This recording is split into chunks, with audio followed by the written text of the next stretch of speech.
Hello, good evening, and welcome to the TNT Show. I'm John Drummond, and I'm your host for the next 60 minutes. Thanks to you, this is the 132nd TNT Show, and it and Indie Live are growing, and Indie Live is delivering more exciting shows than ever before. And there's some new ones coming along, so please watch out for those. By the way, you can watch this TNT show on indielive.net. It's streamed out to YouTube, Facebook, TikTok, and Twitter. Plus, on YouTube, you can check out all the previous 131 shows. And as you probably know, we've had a cornucopia of great guests. So we've had philosophers, we've had scientists, we've had politicians, we've covered the waterfront here, really, right across the board. And I'm sure you'll find something interesting as you look back through those 130 odd shows. Well, if you're upset by the media coverage of political events, where journalism, particularly in Scotland, is junked in favour of stenography or rehashed news releases, and you're looking for an alternative voice, well, you found it. We're here for you. And when you look at the crowdfunder, you'll see there's a chance for you to be here for us. Please support the crowdfunder. You'll see the details on the screen shortly. Well, it's been another great day for British democracy. It seems that the Tory MPs have worked out that Britain is full, and thereby being full, we cannot possibly take any immigrants or asylum seekers. Well, not quite. We are prepared to take folks from Ukraine and a couple of other places, but we'd rather you didn't talk about that because officially Britain is full. Well, for most people in Scotland who've travelled outside the towns, that will sound like an awfully stretch. Anyway, there you are. Tory MPs believe that Britain is full. Tonight we'll be talking about a different way of taxing. It's called AGFRR, stands for Annual Ground Floor and Roof Rent, with our guest Graeme McCormick. And you'll be taking your questions live. So there's still time to get your question considered. You'll find the details on the screen. If you go to indielive.net, you'll find other ways of commenting or asking a question. Happy to receive your questions. We've received 2 already. As you know, TNT stands for The Nation Talks. So in many respects, this is your show. We're live and we're free. So no license, no problem. Now to our guest tonight. Welcome, Graeme. Thanks for joining us. How are you? Absolutely delighted to be with you. I'm fine, just raring to go. Good. And where are you joining us from tonight? Right, well, I live at Arden, which is about 2 miles north of Balloch in Loch Lomond, on the west side of Loch Lomond. Lovely. So it's a lovely part of the world. Gracious. How long have you lived there, Graeme? Nearly 25 years. Before that, we were in Bearsden, and before that, we were in Houston in Renfrewshire, and before that, we were in Paisley, where I was brought up. So I was going to say you've travelled the waterfront, but you haven't really. No, not at all. Though I do consider myself a wee bit better than my wife. She's a Paisley buddy. I'm a Renfronian. Given that Renf is a royal borough and Paisley wasn't, I've always thought I was a bit better than that. Well, by the way, welcome to Rebecca, who's joining us again tonight. So you started off. You've been sort of West Coast most of your life, by the sounds of it. Yeah. What was your profession? What's your background, Graeme? Right. Well, I was a solicitor for over 40 years. Okay. Very fortunate in that I've never had to apply for a job in my life. and the reason for that was that my father and I were St Mirren, well, he's no longer with us, but we were St Mirren supporters. And my father was the claim superintendent of the General Accident in Glasgow. And he knew a solicitor in Paisley called John Clyde, who also was a St Mirren supporter. Mm-hmm. And John said to my father, would you not like a season ticket? And my dad said, well, I'll need to get one for Graeme as well. So Mr. Clyde got his season tickets, and I was only about 10 at the time. And he said to me one day, what would you like to do when you grow up? And I said, I'd quite like to be a lawyer. And he said, well, there'll be a job for you. And over the years, saw him quite a lot at Love Street then. And he kept saying, how are you getting on with your studies, etc. And then I got my hires, and he said, what universities have you been accepted for? So I said, well, Glasgow, Edinburgh and Strathclyde. And he said, go to Edinburgh. And I said, why? And he said, it's easier. So I went to Edinburgh. And occasionally I would see him during the course, and he said to me in my final year, he said, well, when you're finished, give me a ring and we'll get you started. So that was fine. So I got my degree, and I phoned him up, and he said, right, starting the 1st of September. Now, he was still the senior partner then, and he knew I was starting on the 1st of September, and I knew I was starting the 1st of September, but the admin partner didn't know, and he had arranged for somebody else to start on the same day. So we both turned up, so they just both kept us on. And that was it. So I've always been very fortunate. And then I was there and I became a partner, and then 4 of us left one night and set up in Glasgow about 10 years later. And then I set up my own business in 1997 and retired 4 years ago. So that's me. Cool. I've always been particularly interested in property and land, and conveyancing and things of that nature, and really that to a large extent informed me as to how we could devise a system of using land as the principal source of public funding. Right. Tell us about your idea. I imagine that we're coming from a blank slate, right? Graeme. Yeah. And you're talking to probably the slowest person in the room here. So just tell it. Treat me just like that. I have never heard anything about it. I don't know how it works. Right. Right. From well. Basically, I was heavily involved locally in the independence campaign in 2014, and we were always being told that Scotland was subsidised, too small, too weak, etc., too poor. And I wanted basically to prove that we could raise all our own money without any perceived subsidy or even borrowing. And I was introduced to the Scottish Land Review Group, who have some distinguished academics and former academics in the midst, and became very interested in what they were saying about land and the annual ground rent and other forms of land value taxation. So I thought, yeah, that's really something that I should examine a bit further, which I did. I parted company with them on the best of terms, because basically they looked to take the value out of land and basically charge a rent on the unimproved value of land. And given that the value of one's home is perceived to be, very important to people, I just didn't see how that could be applied practically in Scotland by taking the value, the sort of value of the land in which your house is built out of the equation. So I thought, is there another way to do that? So basically what I did was I looked at what the Scottish budget was in total under GERS, and then I divided that by the square meterage of Scotland and got a figure and said, right, okay, from an affordability point of view, there would be some people that couldn't afford that figure. So let's create land types. So I've got 4 land types for illustrative purposes. There's urban land types, there's arable land types, there's woodland, and there's marginal land. And that's basically 4 land types that are Scottish in Scotland. And then I basically rehashed the figure, the rate per square metre, to take account of the affordability and the size and percentage of the total area of Scotland that these land types represented. And that's really basically what I did. And then I found to my surprise that there were huge savings to be made if we abolished all other forms of tax and just had this system of annual ground floor and roof rent. So that was really sort of basically it. But it would be up to policymakers if they wanted to make more land types. You could have 30, 40, you could have 300-400 land types as the thing got more sophisticated. But we don't actually need to do that. But that would be up to policymakers to decide. Okay. Here's a quick question we got from Chris Hanlon.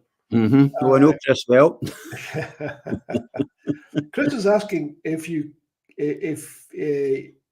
of the opinion that AGFRR can be introduced now, based on section 801 of the Scotland Act. It says, as I read it, that the devolution of stamp duty is a one-off tax on sale of land or property as opposed to an ongoing liability based on ownership of land. So I mean, essentially the question is, and it's also been asked by the good folks at Scotonomics, which is, they're asking, can you ask Graeme to clarify if his proposal is purely post-independence or if it has traction right now under the current devolved settlement? Right. Well, basically, it was designed with a view to as being wholly independent, but it can be introduced now, and it would mean that all existing Scottish taxes, devolved taxes, could be abolished. So that's your land and buildings transaction tax, your council tax, your commercial rates, and the Scottish Government, since 2016, has the power to basically set a rate for income tax on earned income. And it could set a zero rate for income tax. So basically, you would be abolishing the payment of income tax for earned income under the devolved settlement. And instead, all these, the Scottish Government budget could then basically just be used by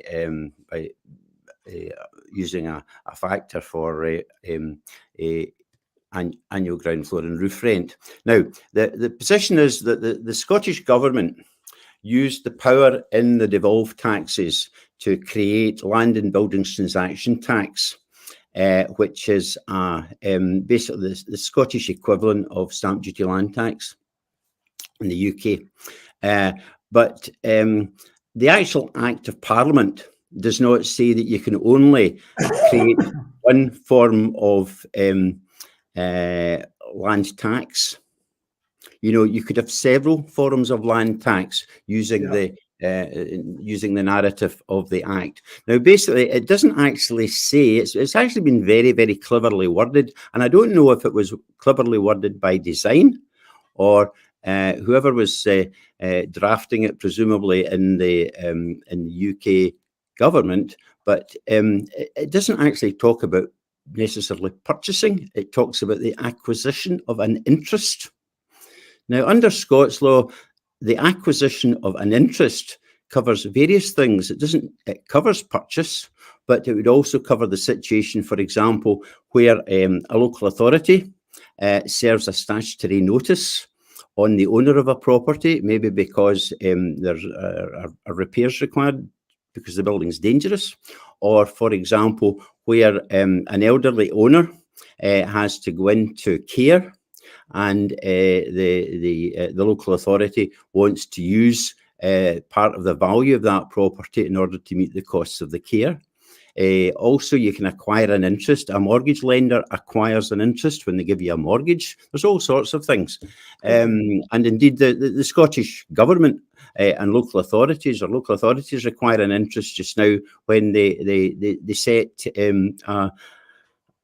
a rate for council tax or for commercial rates. They don't do it through that specific, at present, they don't do it through that specific section of the Act, but you can use it for that because they're acquiring an interest.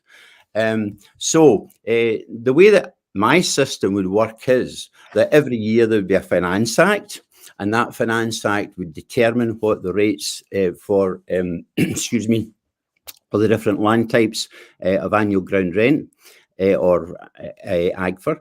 And that would be the government acquiring the interest every year, and that would then basically that would basically be the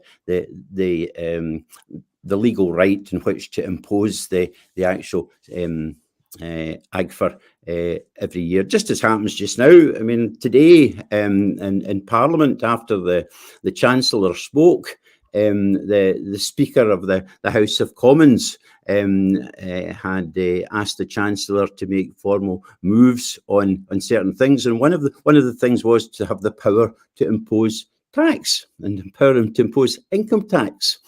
So it happens just now in Westminster. It's the same principle for basically Holyrood to do that. Just so I can be clear, because Chris is making the additional point that he said he reckons that AGFRR could easily be introduced tomorrow as a tax to raise revenue for local authorities, but not as a national tax to raise revenue for the Scottish Government. Or at least that's his understanding of the functioning of the Scotland Act. Right. Well, with all due respect to Chris, that's his understanding, and that's to a large extent what has actually happened.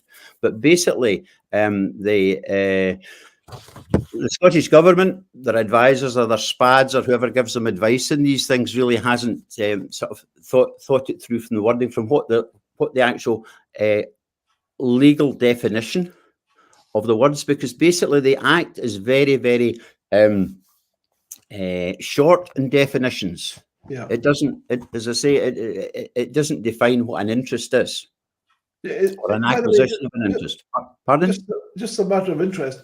Is there any other country in the world that operates just one tax of this nature? Not to my knowledge, there might be, but of the ones that I've sort of tried to get some information on, no, there isn't. But I always like. Why do you think that is, then, Graeme? Beg your pardon? Why do you think that is? I don't know. I just don't think that they've kind of thought that they could do this, or somebody's never applied their sort of mind to it. And given that, to some extent, the Scottish land law has got its peculiarities, which enable certain things to be decided and defined and in a certain way. Means that possibly, other countries might have to change their legislation to do these things. Yeah. Certainly, although I've not really illustrated in any great detail in my book, though the second edition will include that, it would certainly be possible for local authorities to be empowered to charge their own rates of AGFRR. Just as a central government could do, but it's possible to bring it in now. Basically, all the infrastructure is there too. I mean, we have our land register, but we don't need the land register to be completed in order to bring it in. We have the General Register of Seasons, which was the predecessor of the land register. I'm not sure anyone has a concern or a comment about the technical aspects of it.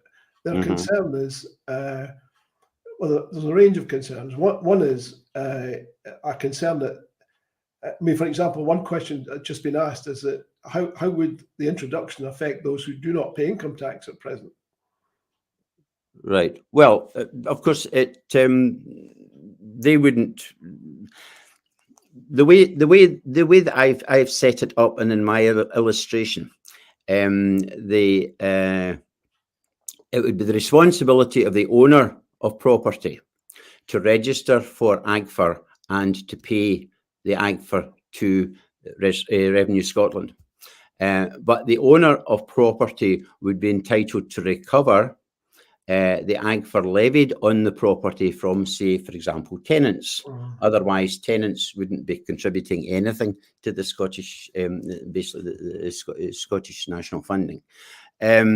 But in addition to that, I have included in the figure an extra £55 billion for the total Scottish budget, which would then allow us to have a universal citizens' income for every adult and child in the country of £200 a week.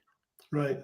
Now, these figures sound fantastical, but basically that is giving people, £10,000 a year, which, they don't have just now. I mean, it sounds laudable, there's no question about that. But somebody's just pointing out in the comment section that any increase in taxation raised by the Scottish Government has a Barnett consequential. That's right. Yeah. In other words, local authorities can raise tax, but the central government cannot. Well, no, central government can raise. That's the whole point of devolved taxes. Central government can raise taxes, provided that they are within the grounds and that Section 80 of the Scotland Act determine. They are entitled to raise national. So that's the section that Graeme refers to. Right. Well, I mean, it's a bigger section than Chris referred to. It's a bigger section, just section. There's section I, 80I. Yeah. Yeah, it's ATI. The other local authorities, you know, they say they can raise that. It would be possible for local authorities through legislation to raise their revenue in another way. And it's quite right, you know, that the more that we raise in Scotland, the less that we would get in a block grant or through the Barnett consequentials. But first of all, the block grant's not a block grant at all. It's basically just a refund of tax that we've already paid. It's a misnomer. But leaving that aside, the whole point of this is to demonstrate and to show that Scotland can actually raise more than enough money for all its public services so that we can eradicate poverty, so that we can live far more fulfilling lives, and our public services can be improved without receiving any Barnett consequentials or a block grant. Right. Okay. So I mean, are you actually suggesting that we could get rid of the Barnett situation altogether?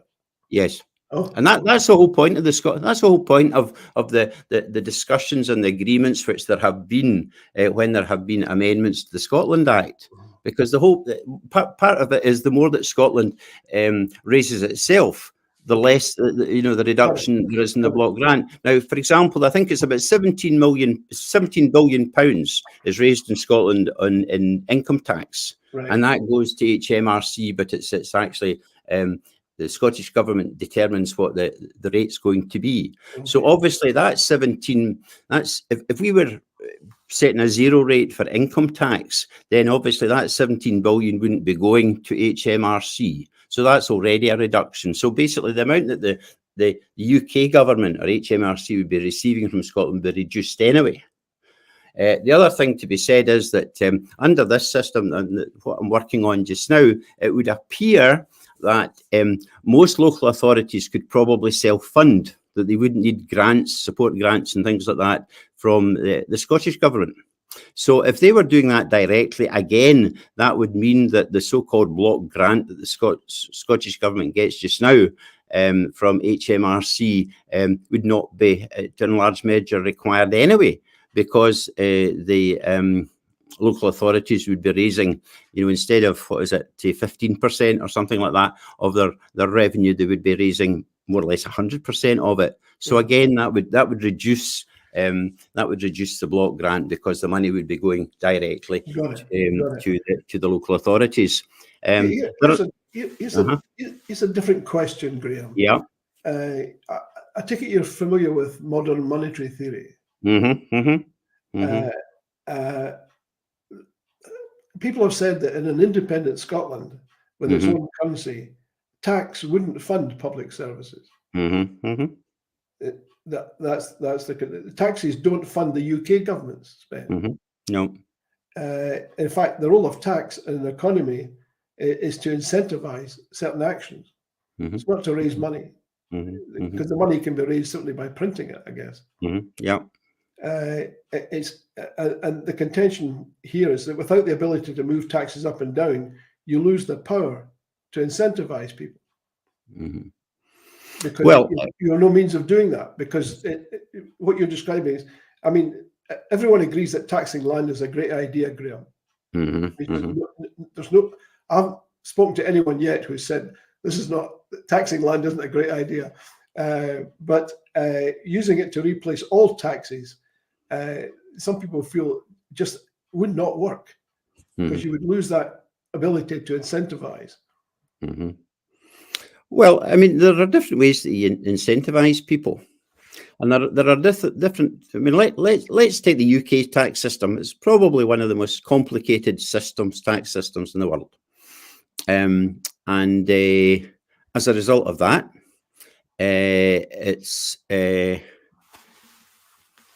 it's got umpteen loopholes, and every time they attempt to close a loophole, another loophole opens, because there are some very, very clever people who are basically, that's what they do, and that's how they're paid. They're paid to look at how to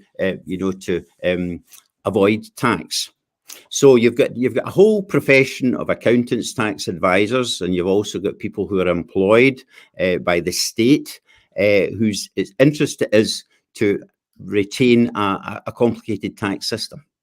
Yeah. And we've seen them out today, and they'll be out tomorrow, and there'll be all these breakfasts, budget breakfasts, things like that, to justify their existence. And it's really kind of reached the stage where these people have got such an interest on maintaining a complexity of a tax system, and encouraging people to avoid paying tax, etc., and finding arrangements to do that. That the tax system is complicated, not to incentivize people, if the truth be told. It's basically to maintain a status quo. And I'm saying that basically these people, although they no doubt do quite a good job for the type of job that they do under the current conditions of the tax system, that they don't actually, that's not actually contributing a lot to the well-being of our country and our people, and they're not really, there are better jobs that they could do. So that's one aspect of it. The other aspect of it is that you can incentivize people in other ways, and you can disincentivize people. We have a particular thing in this country about owning property. In Scotland, it used to be that only 29% owned their own home. Now it's about 62% or something like that. So it's really important to people. But with property, there is also the obligation to maintain. And a lot of people forget about that. So what we do just now is we incentivize people by saying, right, if, for example, your property is listed, and we want the building maintained to a certain level, then the state will provide certain grants. That's happened a lot of times.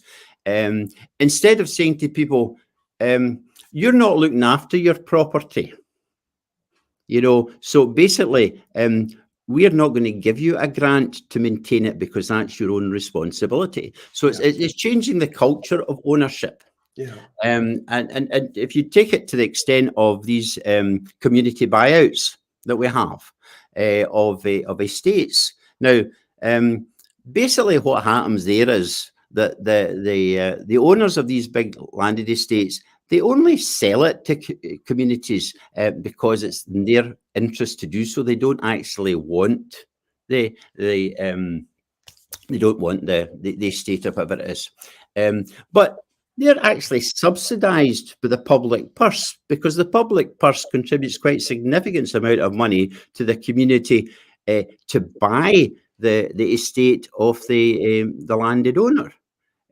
So there is an estate that probably hasn't been maintained, or stewarded in any particularly good way by that owner, but that owner is actually being subsidised in his sale, to a community that are buying it out. Now, I'm fine with public money being used towards a community, helping them to develop something which hasn't been stewarded. But I don't think there are many people in this country that are particularly happy about, people who are really, really wealthy by comparison, actually having the convenience of being subsidised in their sale of their asset. And if we take that a bit further, with the environmental things which are being done just now, we have a Scottish fund of, I think it's about £250 million, which the Scottish Government has set aside for the next 10 years to assist landowners to basically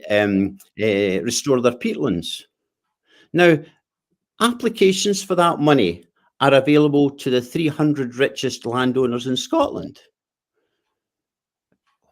These people could buy and sell us several times over. Where's that's an incentive. I mean, that's an abominable incentive, that sort of thing. So there are different types of incentives, but you could still have incentives. For example, let's say alcohol, and we're always concerned about this kind of thing about alcohol abuse and all the rest of it. It would be possible to have a land type for land and buildings which are owned, shall we say, by the distilleries, and you could set a far higher rate per square metre on that than you would set, on domestic property. Got it. So that would be one way that you could control that. How do you respond to the concern? I want to. You make some very good points about the avoidance of tax. Yeah. There's no question that if anybody majorly wants to avoid tax, the place to go and engineer that would be London. There's no question about that. Oh, yeah. That's not my opinion, by the way. That's the opinion of scores and scores of people who are looking at tax. And part of it's caused, as you say, by the revolving door between those who legislate and those who and organise taxes and those who seek to advise people how to avoid taxes. So while you've got this incestuous relationship, it's deeply unhealthy and wholly corrupting, because it means that if you don't have access to these people, you end up paying tax. But the people who do have access to these experts, in fact, can avoid tax. And once you add to that the whole panoply of the Crown dependencies, Isle of Man, Bermuda, the Bahamas, where nobody knows where the money is owned or who has it, and it's impenetrable. There's absolutely no transparency.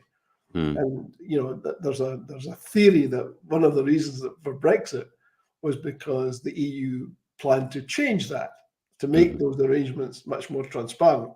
Well, that wouldn't have been good for anyone in London whatsoever, because you've got a combination in London of lawyers, bankers, and tax advisors who are all collectively involved in helping people to avoid paying taxes. So it's hard to see how anything that disrupts that process for the ordinary taxpayer would seem to me to be a good thing. But I want to take you up on this point, that the Scottish government needs tax to pay for things. The UK government, when it taxes, destroys currency. Taxes don't pay for services in the UK. They're there for other purposes. And how would you reflect over that? That because of the devolved nature of the Scottish government, there's a whole necessarily different view of taxing. We talked earlier about infantilizing in the media. This sounds like a sort of infantilization caused through the tax system, where you can't do grown-up tax. You have to do some childish version of tax, as it were. Is that fair?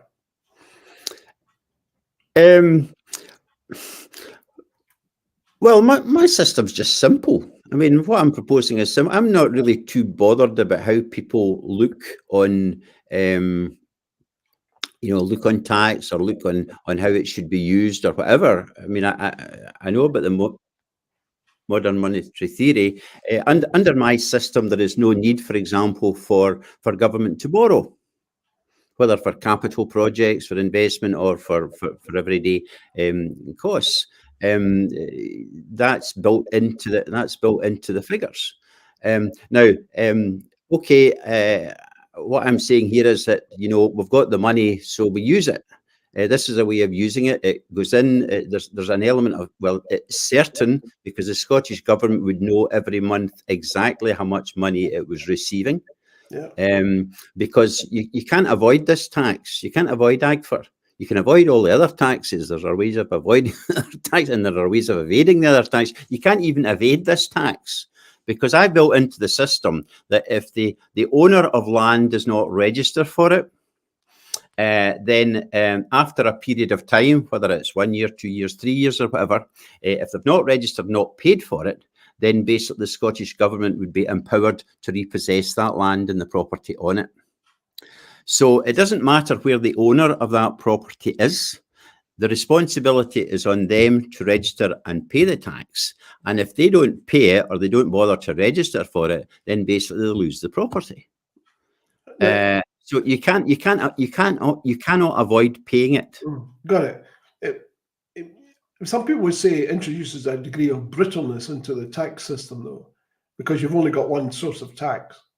Except it's a basket that is a constant. You can't take land offshore. It's there forever. Everything else can be hidden in some shape or form. can be avoided in some shape or form. You cannot do that with this. First of all, you cannot do it with land because it's there. The only thing you could do is that you could alter the buildings on the land. Yeah. And obviously you've got to make an allowance for that anyway, because there's going to be development, etc., and that kind of stuff. But you can't, you just can't avoid it. So I don't think that's a brittleness. I think that's a strength. Okay. You know, because there's a certainty. The other thing is that just as the Scottish government would know every month how much it was going to receive, which it doesn't really know just now, and the UK government certainly doesn't know, because that depends on the corporation tax receipts, income tax receipts, all these other bits and bobs, VAT, etc., what people pay, you know, what they spend on. But is that the case though? Hold on a second, Graeme. If as we agreed earlier, the UK government doesn't need tax, then it doesn't really matter to it. I mean, if it is the case that the tax is there to incentivize or de-incentivize, but it's not there to raise money because the government already has the money, then clearly it's of no real consequence, the fact that, you know, they don't have the money, as it were, because they can easily have it. They just print it. I mean, if you have COVID, you print the money. If you're going to spend money on military projects, you just print the money. You don't have to raise the tax. You just that's a different conversation. You're basically asking that on the basis that we proceed by way of a modern money theory. I don't think the UK government would embrace that theory just now. Yeah. Otherwise, it would be, you know, they wouldn't talk about, you know, reducing national debt and all that kind of stuff. But I mean, my basic feeling is that if you can raise the money this way, then and there basically is no debt and there's no national debt or whatever we want to call it, then why not use it? Have you had this discussion with anybody in government? Well, I had a debate online with Kate Forbes at Hammond about just a year and a bit or so, where we were sort of discussing the kind of principles of this. And although she was naturally guarded because she was a government minister, I mean, she didn't just sort of say, you know, no, this just doesn't make sense, or we can't do it at all. She wasn't dismissive of it in any way. So, I mean, I'm hopeful that there could be some maybe some signs that if well, it doesn't matter whether she becomes the first minister or either Ash or Hamza does, but you know, we'll certainly consider it. And I sent a copy of my book recently to a professor in the International Monetary Fund who had written a book, had written an article, a research paper on land as a source of public funding. And he came back to me and said that it was definitely the case that from their research, land could in itself be the source of a government's programme, or a programme for government. And he also referred me to the World Bank, which up until COVID had annual conferences on the correlation between land and poverty. Okay. And I actually raised this with the chair of our land commission, who seemed to be blissfully unaware that these things took place. And when I pointed out to him, I said, would you not attend them? One of these conferences, he says, oh, we don't have the budget to do it. Now, I mean, they've got a fairly substantial budget, with all due respect to the gentleman. That, you know, so it's being discussed in serious international circles. And, you know, I think I'm probably getting in relatively good international company now in relation to, you know, what I'm proposing. Now, how do you intend to take it forward from here, Graeme? Well, John, I've spent the last few years actually going around SNP branches and some around the country, showing a presentation of it. And every time I go, without exception, they're all quite enthusiastic about it. The only people that don't actually say anything is if there's a professional politician in the room. and I take that they've more or less been told, not to sort of make any suggestion at all. But maybe that will change with the change of leadership. I don't know. But I'm plugging away at it. I use every means at my disposal to discuss it. People are naturally sort of timid, I suppose, of the idea of being so radical just to replace all tax, and it would be possible, to bring it in probably incrementally. Though I think the effect of it would not be as beneficial as bringing it in one go, because I think the most important thing, and I share this with Kate and Hamza, and I think Ash as well, the most important thing is the eradication of poverty. But it's been the policy of the SNP since I think 2016, where there was to be we were to explore the land as the principal source of public funding, and the Scottish government really have done nothing about that at all, and I think that's disrespectful of the members of the SNP. So I'm hopeful that there will be a reconsideration of it, and I think it was significant that at the conference that we've just had was that in October or November, that there was a proposal for there was a resolution in relation to the proposed land reform bill. And I spoke against it, the direct negative, and 40% of the delegates supported the direct negative. And that was principally because this proposed bill does really not deal with the main issue of you change land, you change the ownership of land, when you start charging a tax on it. Because if somebody is not able to pay that tax, or is not prepared to pay that tax, then, they will soon get rid of it. They'll dispose of it. And as a result of, I think what will happen is that the actual value and the asking price of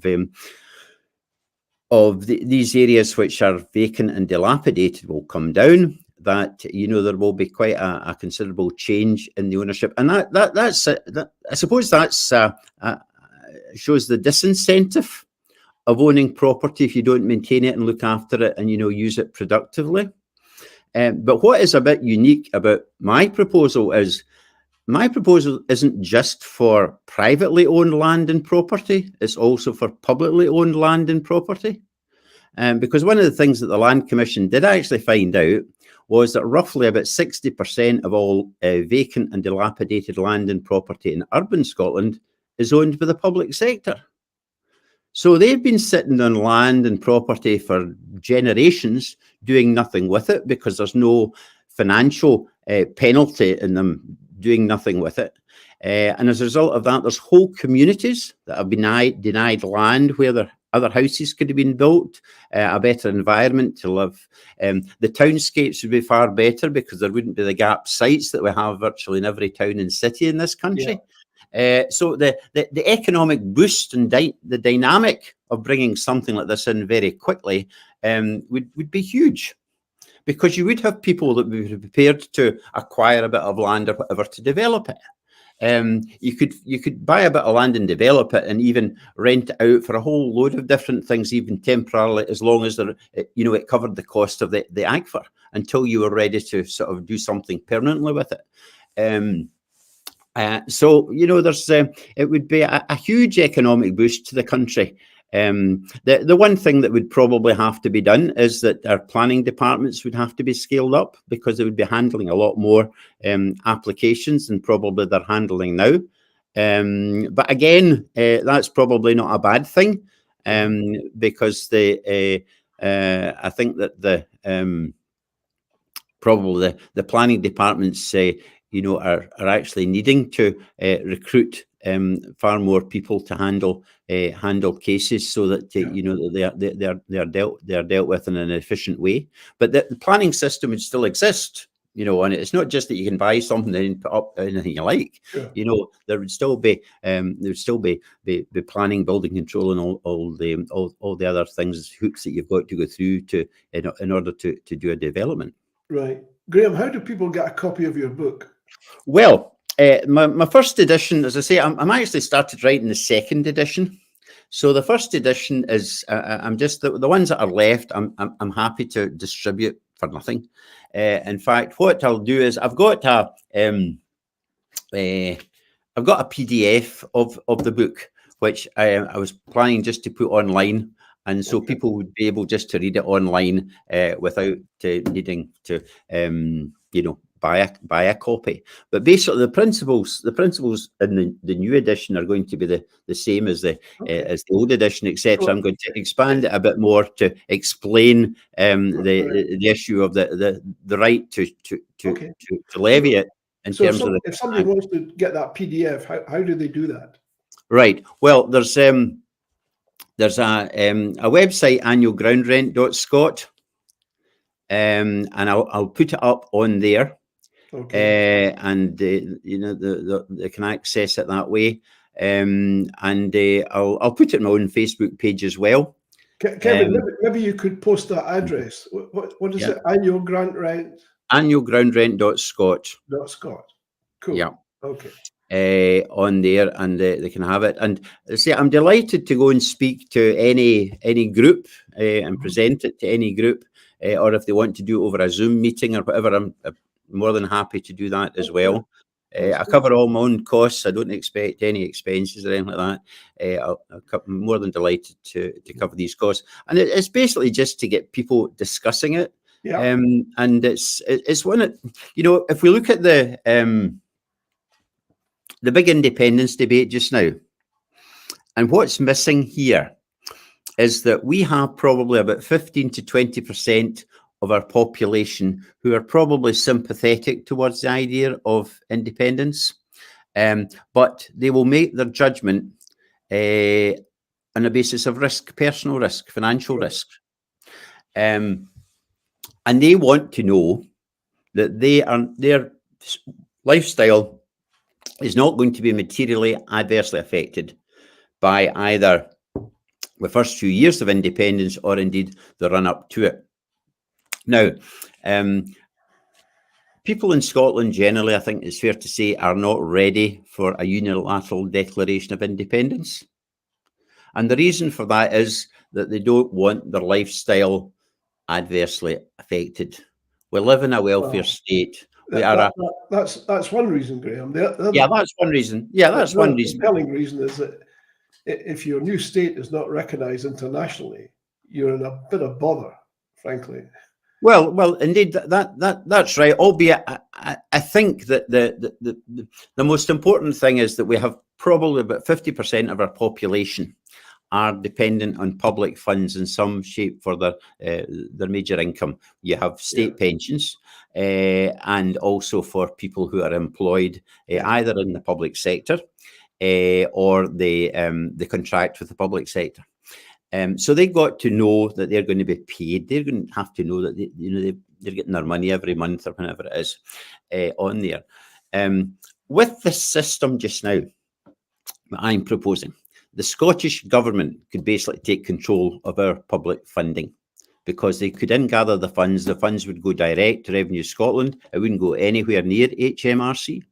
And they could even pay before independence, they could pay this universal citizens income or a variation of it. So people would actually see the colour of the money. All the doubting Thomases would be able to see, well, I've actually got the money.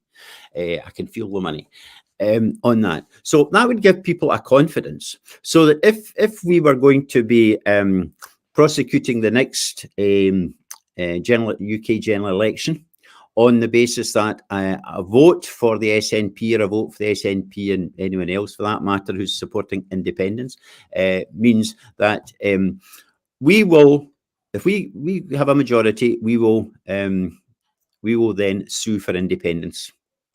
And what I really mean by sue for independence is not to declare a UDI, but to dissolve the union, which we are entitled to do. And that would send a real note. Sorry, just let me Mhm. follow up on that. On what basis do you feel that we are entitled to secede? Because we are a voluntary union, just as United Kingdom politicians say that we are. Right. Okay. So going back to your point then of saying, we need to be internationally recognised. First of all, if you don't need to resort to borrowing, which we won't need to do with this system, you don't need to be dependent on the international markets to basically, pay as you go. We will manage that from our own resources. Okay. The other thing is that, I am pretty confident that there is at least one country in this, one state in this world who would recognise Scotland, particularly, if we are not a debtor nation. And we wouldn't be a debtor nation because we wouldn't be looking to borrow money on the international markets. We would need to borrow money in the international markets. We have all these countries that were formerly part of the British Empire, I'm quite sure that there are a few of those would say, go for it. They're not in hock to the UK. You mentioned a state would recognise Scotland right away. Which one is that? Well, I've got a few that I think might. One actually I think would be Iceland, because they seem to be particularly well sort of disposed to us, and they're quite good at looking after themselves. But there's others as well. You think of India. Now there's Kate. Kate was born in India. She can speak Urdu or something like that. There's all these people. These are countries. Hold on a second. Before we get all carried away, India right now is a quasi-fascist state. Oh well, indeed. I'm not for a minute suggesting that we follow their example of democracy. If you're a follower of Islam, there are parts of India you don't want to be living in. Let's be no, that's right. That's right. But there's God, how many countries have sought or gained independence from the UK? It's a huge number. But in fairness though, they went through a mechanism. A long-established mechanism where the UK gave that new state its blessing.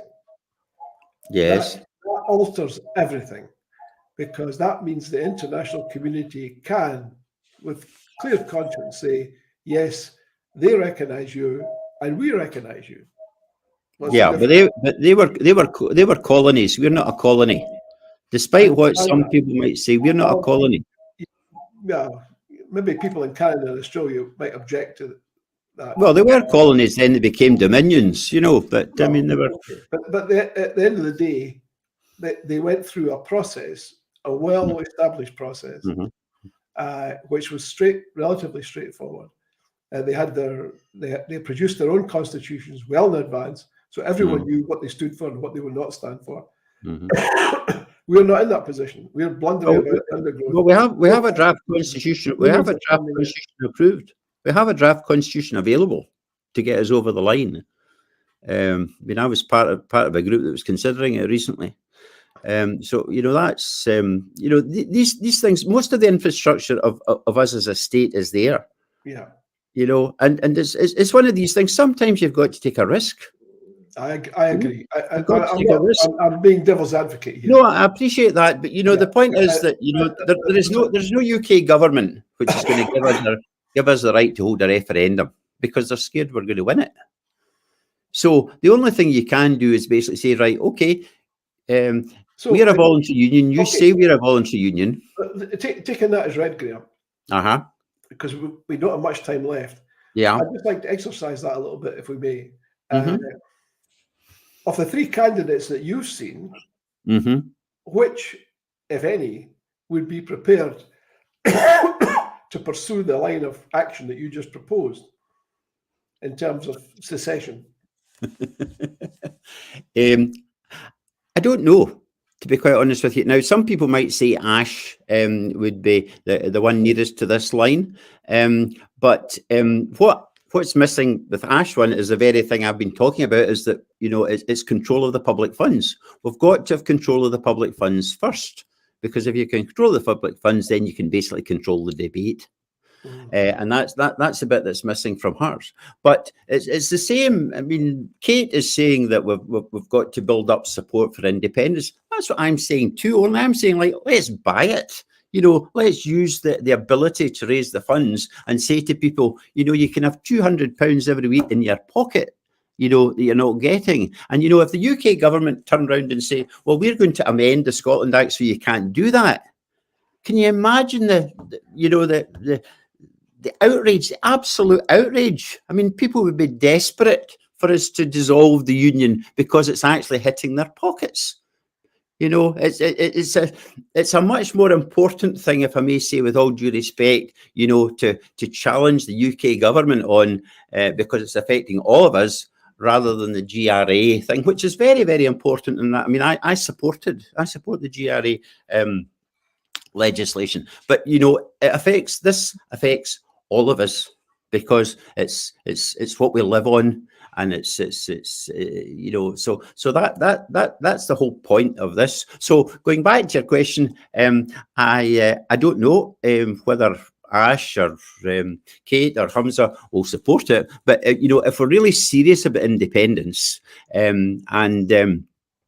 we've got to be prepared basically to say to the UK government, right, if you do not negotiate with us when we get over 50% of the vote, then we are dissolving the union.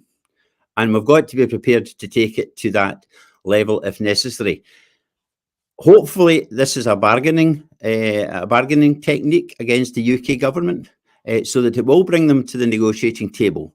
But the bottom line is, if they don't, then we are going to dissolve the union. And dissolve the union has considerable implications for the United Kingdom, because basically they cannot just say that they are the successor state. In the absence of an agreement, they can't say, just because they're a bit bigger than we are, they cannot say that automatically they're the successor state. International prestige would go out the window. I'm trying this, pulling that kind of fast one. And the other thing is, I mean, we talk about, we have, international support. We're forever being told about that there are politicians out there, mostly unnamed. Support, so I mean, people like Alan Smith and all the rest of it have been involved in the international community, the EU, etc.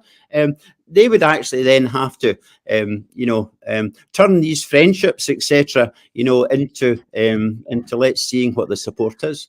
Yeah, I mean, there's an enormous difference between individual politicians saying, "Look, I think this is a great idea. Independence for Scotland," and a state saying, "I think this is a great idea." And the reason that states don't do it is because they're concerned about trade issues, and therefore they're concerned that if they make a statement in support of Scottish independence, then that would affect their relationship with the UK, and perhaps their goods and services wouldn't be quite as much demand. I think Brexit has tackled that in a major way, because as soon as you become an international pariah, which is where the UK is headed, then you make it much easier for other states to say, well, I'll tell you what, since you're tearing up international treaties, either for Northern Ireland or for immigration, then we don't see a major problem with the Scots tearing up their treaty as well. And that's where there's a foreign policy exposure for the UK, because you really don't want to be put in that position. Apart from anything else, it means that you have to pay a premium on everything you say and do, either financially or economically. It's just a dumb thing to do, to take on the rest of the world and say, up yours. I know it's going to be attractive if you're printing the Sun, but it's not a very good idea in principle. No. And I mean, the other thing is that what position would it put the pound in? The pound would plummet. Well, there'll be a whole raft of issues. It seems to be associated with that. But look, it's been great. Thank you very much. I hope people will go to your website and get a copy of the book. It seems to me that tax is one of these issues where, you really, people, if they aren't interested, ought to be interested.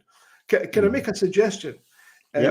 William Thompson and his team are organising a festival of economics in Dundee on the 24th at the weekend.